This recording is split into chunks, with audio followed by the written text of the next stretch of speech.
지난 대통령 선거 얘기를 잠깐 좀 하면요. 이럴 겁니다. 그런 와중에도 젊은 사람들이 그렇게 싫어했는데 나이 드신 분들만도 압도적으로 찍었는데요. 새누리당과 박근혜 후보를. 그것만 있지는 않았을 겁니다. 45세에서 55세면 과거에 노무현, 김대중을 더 많이 지지했는데 이분들도 넘어왔거든요. 그럼 왜 넘어왔느냐? 저희가 전략을 그 얘기는 유권자들이 이 네 가지를 비교해 봤을 거예요. 지난 대통령 선거 때. 네 가지를 비교했을 거예요. 그 네 가지가 뭐냐면 크게 보면 우선 진영을 비교해 봤을 거예요. 소위 말하는 보수 진영, 진보 진영. 이거 비교했을 겁니다. 그다음에 두 번째 후보를 비교해 봤을 거예요. 세 번째 정당을 비교해 봤을 거예요. 네 번째 정책을 비교해 봤을 거예요. 정책은 좀 그렇게 중요한 건 아닌데. 진영. 보수가 위기를 맞고 있고 혁신이 필요하고 그렇습니다. 위기인 건 분명해요. 제가 20대, 30대, 40대를 FGI에서 계속 조사해 보면요. 일관되게 젊은 사람들이 보수에 대해서 갖고 있는 이미지가 있는데 그게 위기의 그 본질입니다. 첫 번째, 제일 많이 나온다. 존경할 인물이 없어요. 이래요. 그러니까 보수적인 정치인들이나 기업인들, 언론인들 모두가 없다는 거예요. 그거는 굉장히 충격적인 겁니다. 예를 들어서 그 진영이 계속 이기려 그러면 그 진영에 속한 대표적 인물들이 존경을 받아야 돼요. 보수적인 이문열 씨가 예를 들면 공정보다 더 질을 받는다든가, 언론인들 중에도 그 사람의 칼럼과 그거는 진영을 떠나서 훌륭하시다. 기업인도 그렇고 그런 게 있어야 되는데 이게 많이 약해졌어요. 두 번째, 좀 촌스럽다. 세 번째, 능력도 별로다. 좀 부패했다. 이런 것들이거든요.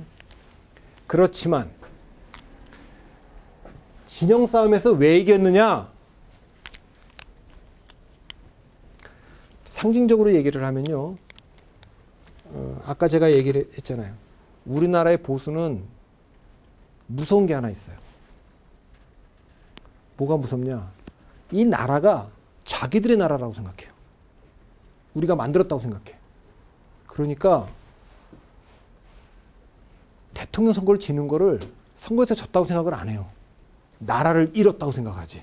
나이 드신 분, 60대 이상 되신 분들은 이게 진보좌파한테 넘어가. 그건 나라를 잃은 거지 선거에 진 게 아니야. 받아들일 수가 없는 거예요. 이분들은 기업도 자기 가문의 것이고 교회도 학교도 다 자기네 거라고 생각해요. 그러니까 탐욕스럽다고 비판을 받는데 좋은 점이 하나 있어요. 뭐가 무섭냐? 주인의식이라고 얘기하는 거. 책임. 이건 우리 거니까 우리가 사랑하고 우리가 키워야 돼. 이게 굉장히 무섭습니다. 여러분. 이게 아무리 좋은 사람이 주인 없이 있는 것보다 주인 있는 게 좋다는 거 아니에요. 학교든 뭐든 언론사든. 그래야지 결정을 뭘 하는데. 그게 있고요. 그래서 한국의 보수는 제가 이미지로 비유하자면 기본은 하는 식당의 이미지를 갖고 있어요. 왜 이런 거죠? 우리 친구들이 왔어. 야, 이제 우리 나가서 외식을 하는데 식당에 들어가서 밥 먹을 때 여기 잘하냐 그럴 때 우리가 물어볼 때 이렇게 대답하는 거예요. 야, 여기가 기본은 한다. 기본은. 그러니까 밥을 사주고 욕을 안 먹는 정도 식당이에요. 한국의 보수나. 근데 우리가 딴 데를 가려 그러면 새로운 맛이 있어야 되잖아요. 그 진보 세력이 노무현 때는 좀 그런 게 있었어요. 야, 저거 한번 먹어. 여기 생겼다는데 스파게티 집 찍는데 한번 가보자. 이런 게 있는데 그게 없으면 여기 찍는 거예요. 그냥. 그런데 국민들이 보기에는 대한민국이 굉장히 위험하게 흔들린다고 본 것 같아요.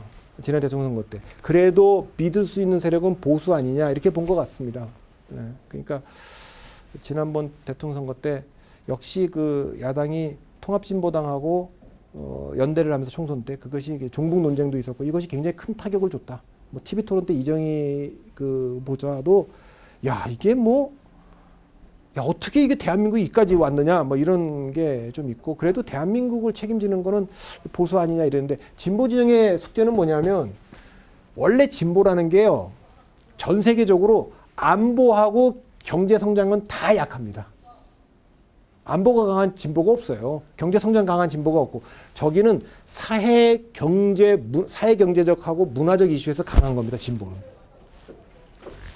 그래서 다행스럽게 이번에는 안보 이슈가 주요 이슈가 아니고 경제 성장이 주요 이슈가 아니고 사회 경제적 이슈가 주요 이슈였는데 그 다음에 후보. 박근혜 후보가 복지, 경제 민주화, 민생을 미리 선정해 버렸잖아요, 그냥. 축구로 말하면 수비 축구를 한 거다 이거예요.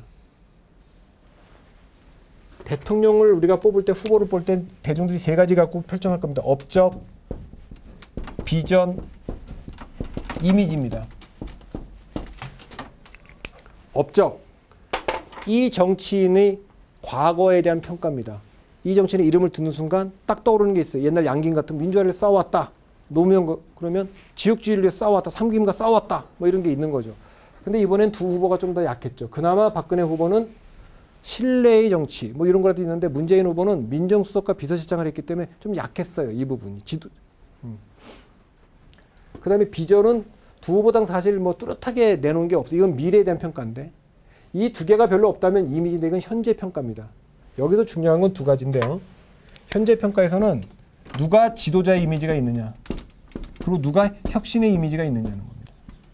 지도자. 박근혜 대통령, 박근혜 후보는 70년대부터 대중들에게 지도자로 각인돼 있죠. 당대표도 했을 뿐만 아니라 이미 그때 포스트레이디를 했으니까. 근데 이제 문재인 후보는 참모의 이미지가 더 있기 때문에 이 부분이 좀 약했죠. 그랬으면 이 혁신의 이미지를 갖고 있겠어야 되는데 이것도 좀 약했던 겁니다. 그러니까 2011년 서울시장 보궐선거 끝나고 나서 박근혜 비대위원장이 했던 한나라당의 혁신 정도의 강도와 폭에 비해서 총선을 지고 나서 문재인 후보가 했던 그 혁신의 강도와 폭이 미흡했던 거죠. 그 평가가 있었다. 그 다음에 정당. 새누리당에 많은 문제가 있고 저는 당명 바꾼 거 참 반대하는 사람이고 좀 아쉽게 생각합니다만 그래도 정당이라는 입장에서 보면 새누리당은 그래도 비교적 견고한 당입니다. 제가 민주당에 가서 그런 얘기를 했어요. 2000년에 기적이 두 개가 있었는데 월드컵 4강 간 거하고 노무현 대통령 당선된 거다. 그런데 그게 한국 축구와 민주통합당이 아마 최고의 장면일지도 모른다. 그 뒤에 10년이 흐르는 동안에 두 번의 월드컵이 더 있었고 두 번의 대통령 선거가 더 있었다. 이번에 거 빼고요. 그런데 두 번의 월드컵에서 우리가 4강을 못 갔잖아요. 왜 못 갔느냐? 어느 나라든 자국 리그가 강하지 않는 나라는 축구가 강국이 될 수가 없어요. 절대로. 자국 리그가 강해야 돼요. 그런데 또 하나 아무리 자국 리그가 강해도 프리미어 리그가 그렇죠. 외국 용병에 의해서 주도되는 축구팀들은 절대 강할 수가 없어요. 잉글랜드가 그렇잖아요. 민주당이 그렇다니까요. 민주당이 너무 약해져 있어요. 그리고 선거 때만 되면 외부 인사를 데리고 와요. 박원순이다 안철수다. 이러니까 무너졌는데 새누리당 한나라당이 잘한 게 있습니다. 이 선출을 할 때 당원들 중심으로 뽑잖아요. 여기는요. 모바일 투표도 안 하고 국민참여 경선도 제한적으로 하고. 그 다음에 서울시장이 됐든 대통령 선거가 됐든 딴 데서 데려올 생각을 안 하는 당이에요. 이 당은. 전 그 점이 굉장히 강한 거라고 봅니다. 지더라도 우리가 키운 사람 내서 지면 지는 거지. 뭘 꼬아서 하느냐. 이 전통적으로 있는 겁니다. 이런 점이 조금 평가받았다.